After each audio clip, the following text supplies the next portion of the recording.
नमस्कार सभी साथियों का एक बार फिर से मेरे YouTube चैनल में। आज हम कक्षा 12 की पुस्तक 2 में अंतर्राष्ट्रीय व्यापार जो कि भारत के संदर्भ में है उस पर बात करेंगे। कुल इस चैप्टर में 3 ही प्रमुख चीजें हैं और जो इम्पोर्टेंट क्वेश्चन बनता है वो बनता है सामान्य तौर पर भारत के पतनों से, उनकी मैप पर क्या स्थिति है और कौन से पतन किस किस चीज का व्यापार करते हैं। दूसरा, इसमें 2 चीजें और है, एक भारत का निर्यात का स्वरूप कैसे बदला है और भारत का आयात का स्वरूप कैसे बदला है और भारत के अंतर्राष्ट्रीय व्यापार में विश्व में हिस्सेदारी कितनी है।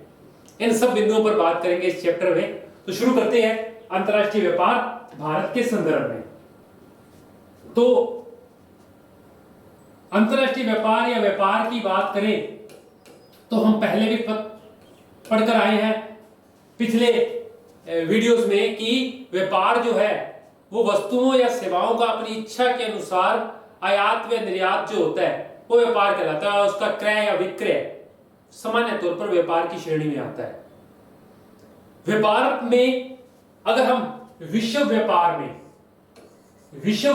में भारत की हिस्सेदारी को देखें तो विश्व व्यापार में भारत की हिस्सेदारी और लगभग कितने परसेंट है, 1% ही है।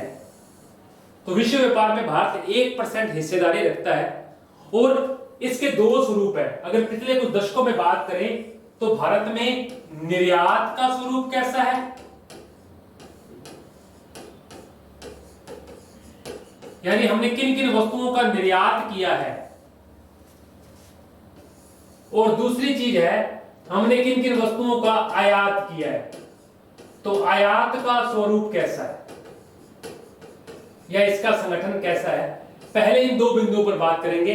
यानी इंपोर्ट और एक्सपोर्ट, हमने पहले कौन सी वस्तुओं को आयात करते थे, अब किन वस्तुओं को आयात करते हैं, पहले किन वस्तुओं का निर्यात किया जाता था और भारत आजकल किन वस्तुओं का निर्यात करता है। ये 2 परिप्रेक्ष्य पहले हैं। तो पहले तो हमें ये ध्यान रखना है कि भारत की विश्व व्यापार में हिस्सेदारी कितने प्रतिशत है, 1% है। कुछ एक डाटा और लिखा हुआ है आपकी पुस्तक में कि अगर आप 1950 और 51 के आसपास देखें, जब भारत आजाद हुआ तो भारत का विदेशी व्यापार 1214 करोड़ रुपए था। ऐसा डाटा कभी पूछा नहीं गया है, फिर भी याद रखेंगे। जबकि 2016-17 में ये बढ़कर जो है वो कुल 44,29,762 करोड़ रुपए हो गया। यानी हमने आजादी से लेकर अब तक व्यापार में इतनी वृद्धि की है और इतना जो व्यापार बढ़ा है, इतना आयात का या निर्यात का लेन देन जो बढ़ा है, इसके लिए कुछ कारण उत्तरदायी रहे। सबसे पहला, विनिर्माण क्षेत्र में तेजी, उद्योगों में तेजी आई। दूसरा, सरकारी नीतियां भी इसमें महत्वपूर्ण योगदान देती रही कि आयात और निर्यात का संगठन बढ़ता रहे। जो भारत 1974 तक खाद्यान्नों को आयात करता था, फसलों को आयात करता था, परंतु चौथी पंचवर्षीय योजना के बाद जब से भारत खाद्यान्नों में आत्मनिर्भर बना, उसके बाद में हमने दूसरी वस्तुओं या दूसरे क्रियाओं पर ध्यान देना शुरू किया। तो इसमें प्रमुख हिस्सेदारी रही वो हम बात कर चुके हैं। एक तो विनिर्माण क्षेत्र में उठान, सरकार की सरकारी नीतियां, और दूसरा बाजारों की विविधता। अब आप किसी भी दुनिया से कोई भी चीज कहीं से परचेज कर सकते हैं, तो बाजारों की विविधता प्लस में सरकारी नीतियां और उद्योगों में उठाव, इसने भारत के व्यापार में तेजी लाई। 3 कारण भारत में ये व्यापार इतनी तीव्र गति से क्यों बढ़ा, इसके 3 बिंदु हम बात कर चुके हैं। अब हम आयात और निर्यात के बदलते स्वरूप पर बात करेंगे। अगर आप प्राचीन समय में या पहले भारत की आजादी के समय देखें तो भारत में पहले जो चीजें हैं वो कृषि और इसके कक्ष की वस्तुएं निर्यात की जाती थी। तो हम इन चीजों का, उत्पादों का हिस्सा जो है वो घट गया है, जबकि पेट्रोलियम और अपरिष्कृत जो चीजें हैं इनका निर्यात भारत से बढ़ गया है। इसके अलावा खनिजों का निर्यात भी काफी हद तक अच्छा रहा। इसके अलावा भारत वर्तमान में काजू, दाल, इन चीजों पर भी अत्यधिक निर्यात करता है। इसके अलावा समुद्री उत्पादों और चीनी, और एक जो वर्तमान में काफी अच्छी चीज है, ताजे फल। पिछले कुछ सालों में इनका निर्यात घट गया है, इनका भी घट गया है, जबकि इनका बढ़ गया है। और इनके निर्यात में भी क्या हुई है, बढ़ोतरी हुई है। ये चीज हम ध्यान रखेंगे, किनका निर्यात घटा है, किनका बढ़ गया है। खनिजों का निर्यात भी भारत में बढ़ा है। तो निर्यात का स्वरूप कुछ इस प्रकार से रहा पिछले कुछ दशकों में। कृषि और इसके समकक्ष पदार्थों का निर्यात घटा, जबकि पेट्रोलियम व अपरिष्कृत चीजों का निर्यात बढ़ना शुरू किया। खनिजों का निर्यात भी बढ़ा, समुद्री उत्पादों, चीनी और ताजे फलों का उत्पादन भी बढ़ा, जबकि काजू व दालों के निर्यात में क्या आई है, भारत में कमी आई है। ध्यान रखेंगे, भारत के जितनी भी चीजों का निर्यात करता है, इसकी 73.6% हिस्सेदारी जो है वो उद्योगों या विनिर्माण की है। उद्योगों या विनिर्माण की हिस्सेदारी अधिक है इन चीजों में। इस बात का भी हम ध्यान रखेंगे। आयात पर बात करते हैं। अब 1950 साल, मैंने आपको बात की थोड़ी देर पहले अभी, कि 74 तक आते आते, जब भारत आजाद हुआ 1950 या 60 के दशक में, तब हमारे लिए कृषि का आयात एक बड़ी समस्या थी। हमने कृषि या फसलों का आयात किया, परंतु जैसे ही हम खाद्यान्न में 1974 के बाद आत्मनिर्भर बने, उसके बाद में हमने मशीनरी और उद्योगों का आयात करना शुरू कर दिया, तकनीक आयात करनी शुरू कर दी। यानी इन चीजों के आयात में भारत में बढ़ोतरी आई। इसके अलावा इस कृषि के आयातों पर रोक क्यों लगी? क्योंकि 1960 और 70 के दशक में हरित क्रांति की सफलता के बाद भारत में खाद्यान्न में आत्मनिर्भर हो गया और हमने खाद्यान्नों के आयात पर रोक लगा दी। और क्योंकि अब हम खुद उतना अधिक आयात, मतलब उतना अधिक उत्पादन करने लगे कि हमें किसी अन्य देश से खाद्यान्न आयात नहीं करने पड़े। उसके बाद में पेट्रोलियम जैसे उत्पादों पर हमारा आयात बढ़ने लगा, परंतु पिछले कुछ सालों में इसके आयात में भी कमी आई है। जब से भारत में जो पेट्रोलियम के जो 4 बड़े क्षेत्र हैं, असम वाला यानी उत्तरी पूर्वी भारत, गोदावरी नदी का क्षेत्र, बॉम्बे हाई और राजस्थान के आसपास के क्षेत्र से पेट्रोल निकलने के बाद में इसके संगठन में भी क्या आई, कमी आई। तो हमने इसको भी कम आयात करना शुरू कर दिया। वर्तमान में हम कुछ उद्योगों की मशीनरी आदि का ही निर्यात करते हैं, आदि का ही आयात करते हैं। इस बात को ध्यान रखेंगे। तो ये भारत में आयात और निर्यात का स्तर रहा पिछले कुछ सालों में। कभी क्वेश्चन नहीं आया, इतना ध्यान में नहीं रखना। अगला जो मेन चीज है वो है पतन। हम पिछले चैप्टर में भी पतन पढ़ के आए थे, विशिष्ट पतन, आंथ्रोपोपतन, ये सब चीजें। भारत में अंतरराष्ट्रीय पतनों पर बात करेंगे आज। भारत में कौन कौन से अंतरराष्ट्रीय पतन है, क्या क्या इनका स्वरूप है,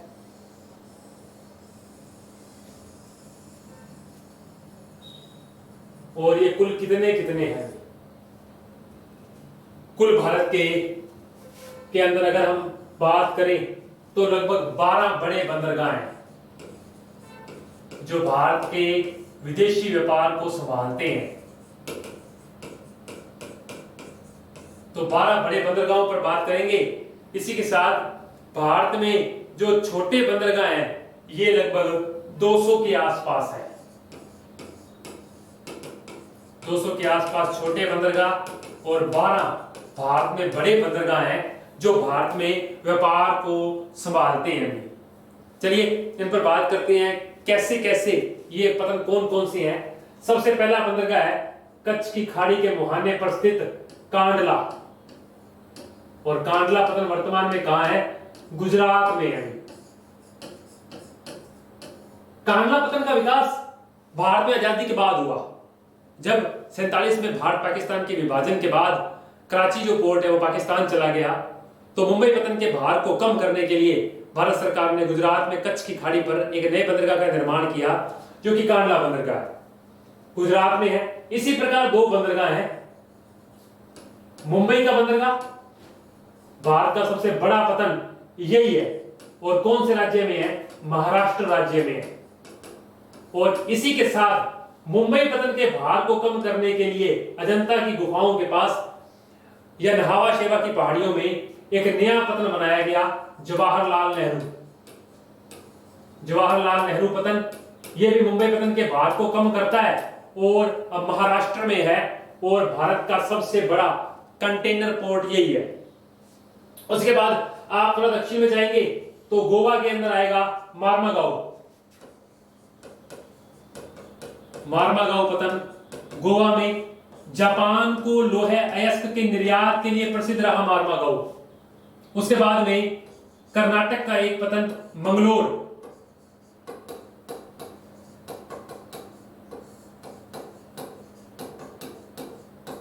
और फिर रहा कोची पतन केरल। तो अभी तक हम ध्यान रखेंगे कि महाराष्ट्र में ही दो पतन हैं। ये सब एक बात ध्यान रखिए, भारत के पश्चिमी तट पर पतनों की संख्या अधिक है। मैं छोटों के साथ मिलाकर बात कर रहा हूं, सिर्फ बड़ों की बात नहीं कर रहा। अगर यहां ऊपर से चले तो सबसे पहला बंदरगाह कलकत्ता बंदरगाह रहा, वेस्ट बंगाल में। कलकत्ता बंदरगाह के भार को कम करने के लिए एक और पतन बनाया गया, हल्दिया पोर्ट। यह भी कहां है? वेस्ट बंगाल में। उसी के बाद में चेन्नई में 3 पतन है, सॉरी तमिलनाडु में तूतीकोरिन तमिलनाडु, चेन्नई पतन भारत का पहला कृत्रिम पतन। इसी के ऊपर है एन्नोर पतन, यह भी तमिलनाडु में। इसी के साथ पाराद्वीप उड़ीसा, और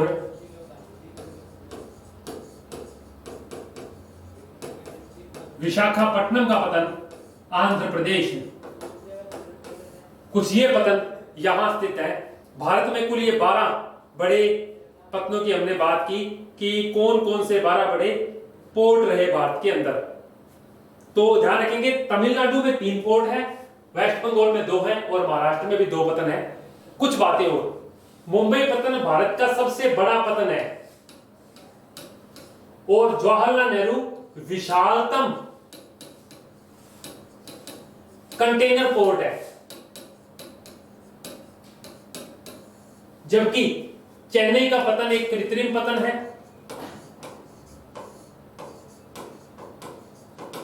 पारादीप उड़ीसा का पतन और विशाखापट्टनम का पतन लोहे अयस्क के निर्यात के लिए प्रसिद्ध है।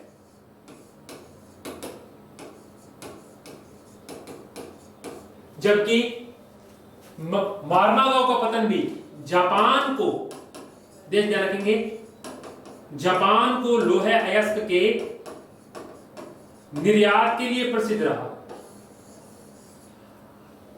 कांडला पतन भारत के उत्तरी पश्चिमी और उत्तरी राज्यों को सेवा देता है, गुजरात, राजस्थान और पंजाब का कुछ पार्ट। मुंबई पतन और जवाहरलाल नेहरू पतन महाराष्ट्र को प्लस एमपी के कुछ पार्ट को सेवा देते हैं।